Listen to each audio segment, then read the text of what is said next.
Non, je ne me souviens plus du nom du bal perdu. Ce dont je me souviens, c'est de ces amoureux qui ne regardaient rien autour d'eux. C'est tonique, c'est énergique, c'est un cabaret tout à fait singulier. Ce sont les Dark Daughters.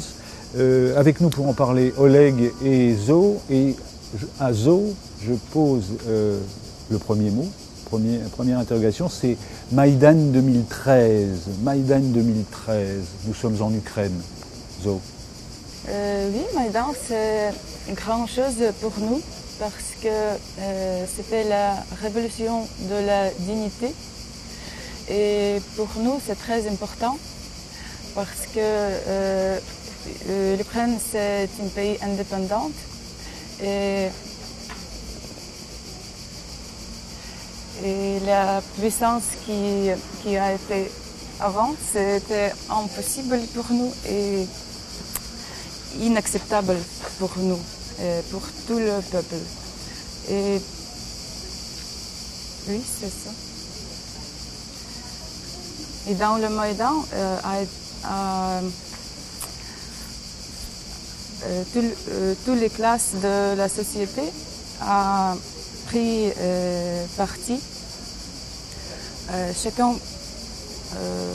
a fait ce qu'ils peuvent faire. J'ajoute évidemment Poutine. C'est une personne qui est totalement fou. Et je ne sais pas qu'est-ce qu'elle peut dire à lui. Oleg, cabaret et punk. On peut dire que c'est un nouveau style dans lequel les filles elles jouent, ils mélangent les styles de musique différents et ils sont toutes engagées dans la vie quotidienne, dans la vie politique on peut dire, et la mélange de leur vie comme les citoyennes ukrainiennes et leur position forte politique engagée et tout ce qu'ils font sur scène et puis la manière comment elles envoient leur message artistique, politique et social depuis la scène, ça donne ce cabaret punk parce que c'est un peu le temps de punk en ce moment. La preuve.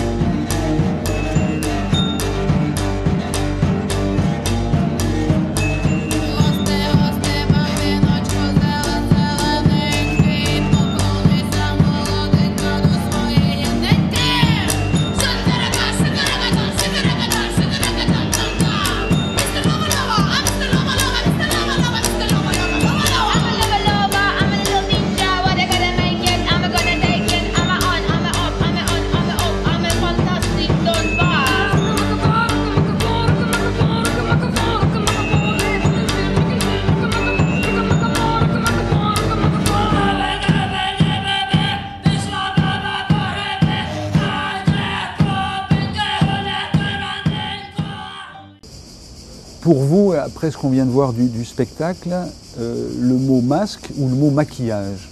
C'est une idée de notre metteur en scène. Je pense que c'est la beauté. La beauté? Parce qu'il essaie de faire possibilité d'être quelqu'un qui tu veux. Parlez en ukrainien. Можна скажи, що ти хочеш сказати? Я думаю, що це дає більше можливостей для гри і для перевтілення. C'est comme une feuille blanche, elle donne le nombre des possibilités de se changer infini. Et tu peux faire avec cette feuille blanche tout ce que tu veux. Le mot suivant est peut-être mélange. Théâtre, musique, vous êtes brillante dans l'un, vous êtes brillante dans l'autre, à la fois comédienne et musicienne. Est-ce que vous choisissez? Je pense que et le théâtre et la musique, bien sûr, c'est un mélange. Et peut-être parce que nous sommes actrices et la musique, c'est deuxième peut-être chose pour nous. Première chose, c'est le théâtre. Nous avons travaillé ensemble pendant 2 années au théâtre d'art. C'est notre théâtre. Et d'art d'auteur, c'est aussi parce que c'est notre théâtre. Et nous sommes les filles de notre théâtre d'art. Oui. D'art Daughters, Oleg, d'art. C'est le toi. Si je vous dis toi, à vous. Toi à moi. Toi comme le toit d'une maison. Voilà. Toi. Ça symbolise quoi? Pour moi, ça symbolise peut-être la protection, quelque chose qui réunit des gens sous un seul toit, qui se réunissent ensemble pour faire des choses ensemble, parce que ce théâtre d'art, justement, il n'avait qu'un toit et il ne fait que 90 mètres carrés. Donc l'essentiel est de réunir les gens sous le même toit, sous les mêmes voleurs, sous la même égide, on peut dire, et de faire des choses ensemble. Donc c'est ça l'idée, je pense. Oleg, 2 mots en sion, révolution, continuation. Comment poursuit-on le combat aujourd'hui? Révolution, c'est... Comment dire, c'est trop pathétique. En ce moment, les révolutions, ils sont souvent inspirées par les médias et ce terme, il est très flou pour caractériser tel ou tel mouvement, tel ou tel phénomène. Tout ce qui s'est passé en Ukraine, par exemple, c'est plus la révolution de conscience, de l'esprit. Donc, il y avait plus les nouvelles idées qui sont arrivées que le nouveau pouvoir. C'est plutôt le contraire si on parle de la politique. Mais l'essentiel est de continuer cette révolution de l'esprit, révolution de la mentalité ukrainienne dans les têtes. C'est ce qui se passe aujourd'hui dans les milieux différents, dans les secteurs différents. Il s'agit aussi bien de la culture que de la défense, du développement de nouvelles technologies, etc. Et les gens qui ont pris part actif dans Maïdan, dans la révolution de dignité, comme on l'appelle, continuent à le faire toujours, mais chacun à son niveau, chacun avec ses moyens. 2 expressions, street art, photographie. Justement, il y avait certains secteurs, on peut dire, de la culture qui ont pris une grande ampleur.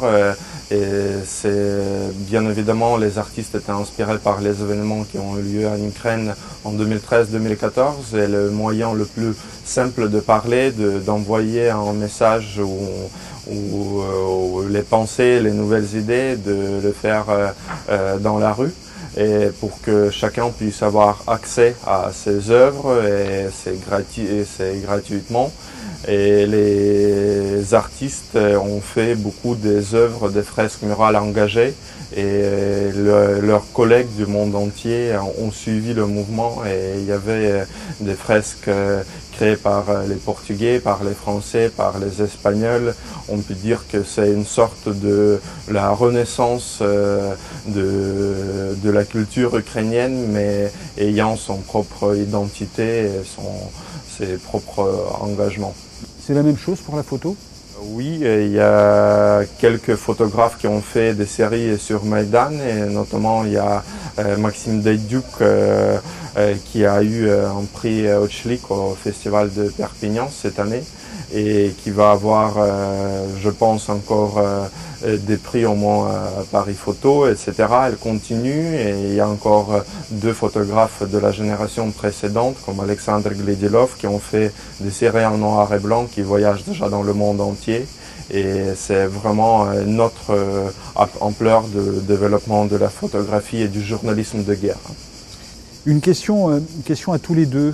Tout à l'heure, Zo, vous avez utilisé le mot dignité. On parle là de valeurs. Quelles sont les valeurs que vous défendez, ou quelles sont les valeurs que vous incarnez dans votre spectacle, ou en tout cas qui vous portent? Je pense que les droits, humaines. Les droits humains. Et être soi-même, être indépendante. Et comme le pays, comme le peuple et comme la personnalité. Individu. Individu.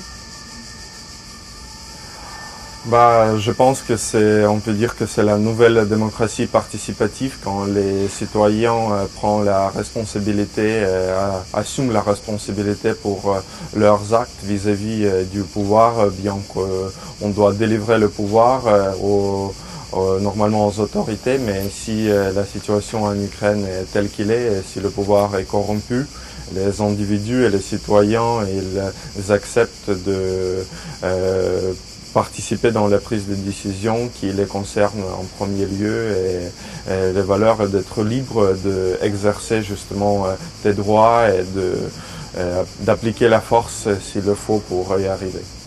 Zo, si je vous dis Müller, Bukowski, Shakespeare, qui sont des auteurs qui ont écrit des textes que vous reprenez dans le spectacle. Je pense que ces acteurs est grand et grand. Écrivain. Pardon. Je pense que ces écrivains est grand et il peut nous donner beaucoup de possibilités de jouer. Et c'est le grand fort pour nous, poésie de Shakespeare, par exemple. Parce que c'est vraiment très fort pour la poésie. Le mot suivant est influence. Folk, rock, soul, reggae. Quelle musique choisissez-vous? Je pense que tout ce qui est possible. Le plus possible. C'est tout. C'est notre monde peut-être entier, peut-être notre voyage. Pluralité, même chose pour les instruments. Quels sont les instruments? Vous passez de l'un à l'autre. C'est ça comme par hasard peut-être parce que je pense qu'aucune ne pense pas à cela. Tu peux prendre un instrument et tu peux jouer. C'est comme ça. C'est quoi ça? C'est la forme. C'est quoi? La forme. Forme, bien sûr. C'est le signe de force. C'est le signe de force. Ouais. Très bien. Question à tous les deux, question qui apparaît dans le spectacle. Pourquoi y a-t-il autant de mal sur Terre? Oui. Mais pourquoi? Есть такая фраза. Ну какой ответ? C'est la question. Ça vous rend triste? Bien sûr. C'est ma poésie, cette chanson. Et c'est ma question. C'est ma triste question. Mon triste. Ma triste question. Oleg, même question. Tant de mal, pourquoi? Pour avoir autant de bonheur.